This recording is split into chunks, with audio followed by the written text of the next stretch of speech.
เขาบอกเลยแบบนั้นไล่ปนันเลยว่าให้นะลายแท้เจ้าระวังดีๆด้วยเจ้าน่ะน้อยรีบโอนขึ้นมาเด้อได้รู้โอนเด้อที่อยู่เข้าไปตายแล้ว เป็นหน้ามันหนึ่งที่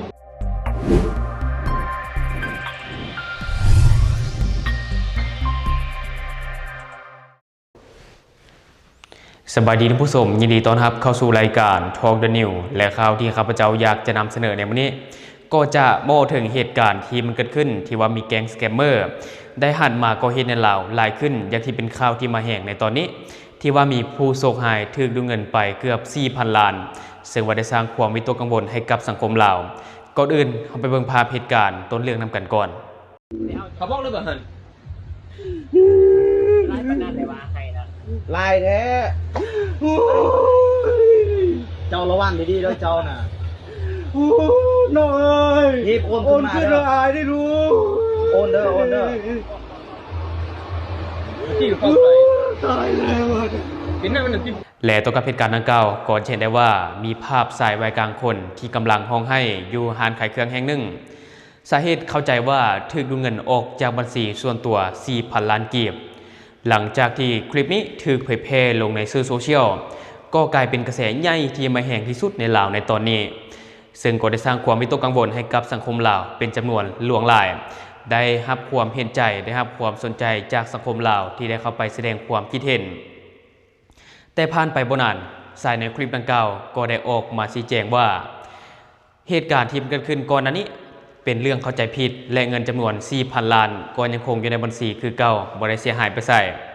ซึ่งก็ได้สร้างความสับสนให้กับสังคมลาวอย่างรุนแรงถึงกับงงว่าเหตุการณ์ที่เกิดขึ้นก่อนหน้านี้มันเป็นเรื่องแท้หรือเป็นคอนเทนต์ที่สร้างขึ้นมาให้สังคมแตกตื่นเพราะว่าในปัจจุบันนี้หลายคนก็ได้เห็นข่าวว่าแก๊งสแกมเมอร์กำลังระบาดและหลายคนก็ตกเป็นเหยื่อซึ่งว่าแก๊งสแกมเมอร์นี้มันก่อมาในหลายรูปการต่างๆเนาะเพื่อที่จะดูดเงินออกจากบัญชีเหยื่อที่เป็นคนลาวแต่ว่าในล่าสุดนี้ผู้ชายในคลิปและผู้ที่เป็นเจ้าของคลิปก็ได้ออกมาชี้แจงเป็นที่เรียบร้อยเดี๋ยวไปเบิ่งคลิปนี้นำกันก่อนเขาโทรมาหาเขา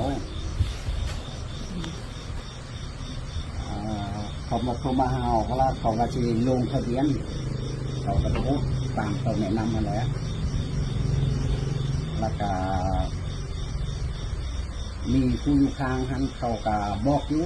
เขาก็บอกบ่ต้องร่วมน้ำเขาไม่บ่ต้องร่วมยางหมดซะแล้วเขาก็หมดแล้วแล้วก็เขาจ้างนั้นเขาว่าเงินลูกไปเขาแล้วแต่เขาก็ตื่นเขาก็เดียวว่าเงินมันเสียแล้วแต่บางทีเขาปวดวันที่คืนเงินเขากันยังคือเก้าอยู่บ่ได้เสียเลยกับจ้างคือ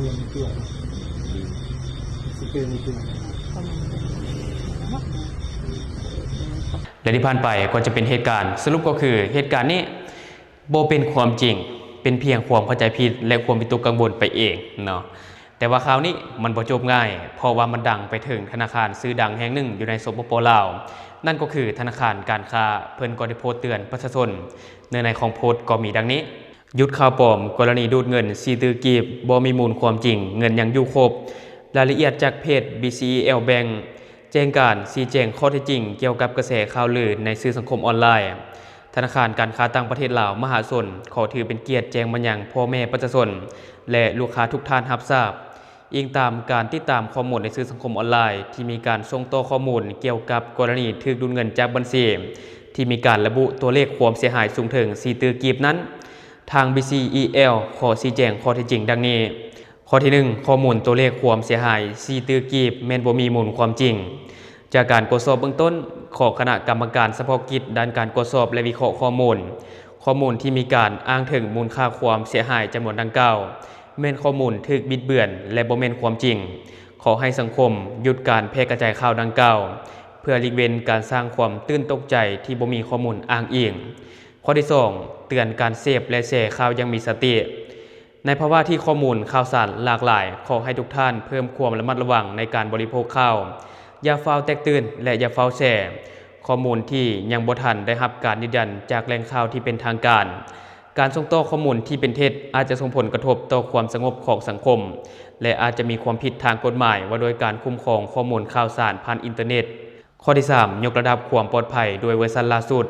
เพื่อเป็นการป้องกันตนเองจากกลุ่มมิจฉาชีพหรือว่าสแกมเมอร์ที่พัฒนารูปแบบการหลอกลวงอยู่เสมอทางธนาคารขอแนะนำให้ลูกค้ากวดสอบและอัปเดตแอปพลิเคชัน BCEL1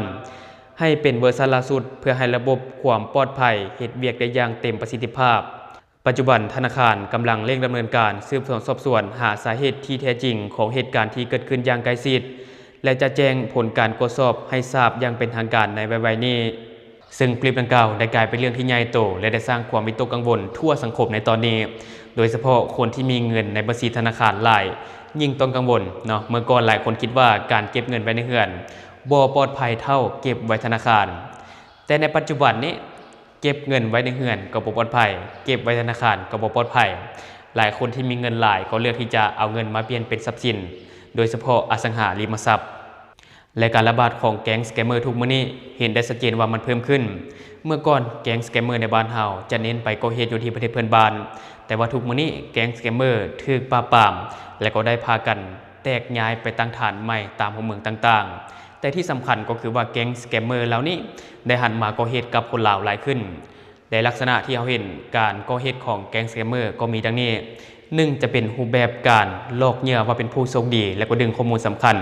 เป็นต้นตัวเลขบัญชีธนาคารหรือว่าเบอร์โทรหรือว่าเลขบัตรประจำตัวและต่อมาก็จะเป็นการหลอกลวงในรูปแบบขูดหวยลุ้นโชคเนาะอันนี้ถือว่าหลายคนตกเป็นเหยื่อและนอกจากนั้นก็จะมีเรื่องของรูปแบบการขายออนไลน์ที่ราคาแสนถูกกว่าท้องตลาดทั่วไปเนาะถูกกว่าท้องตลาดทั่วไปแต่ว่าต้องจ่ายเงินก่อนบ่มีปลายทางที่สำคัญก็คือรูปแบบนี่นะบ่มีการส่งเครื่องจริงเนาะและนอกจากนั้นก็จะเป็นรูปแบบการโรแมนต์หรือว่าตีสนิทหลอกให้ฮักเพื่อที่จะดึงข้อมูลสำคัญและมันก็ยังมีอีกหลากหลายรูปแบบของแก๊งสแกมเมอร์ฉะนั้นทุกคนก็ต้องมีสติเนาะและสุดท้ายนี้ก็อยากฝากเตือนพ่อแม่ประชาชนจงมีสติระวังตัวเพราะว่าในช่วงนี้ธนาคารกำลังมีการอัปเดตความปลอดภัยของแอปธนาคารใหม่ฉะนั้นกลุ่มมิจฉาชีพอาจจะใช้ช่วงเวลาสำคัญนี้ในการดึงข้อมูลฉะนั้นท่านผู้ชมอย่าลงเชื่อเพราะว่าการอัปเดตแอปพลิเคชันท่านสามารถอัปเดตเองได้หรือท่านเข้าไปอัปเดตโดยบ่ต้องมีคนโทรมาแนะนำเนาะ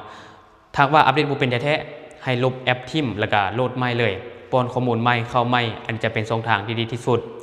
และท่านผู้ชมคิดเห็นอะไรกับการนำเสนอของข้าพเจ้าเนาะหรือว่ามีข้อมูลอยากตำหนิติเตียนก็สามารถฝากไว้ภายใต้คอมเมนต์ของเราแล้วเราจะเข้าไปอ่านแล้วก็ตอบแลกเป็นประสบการณ์นำกันอย่าลืมสนับสนุนกันด้วยการกดติดตามช่องขอขอบใจ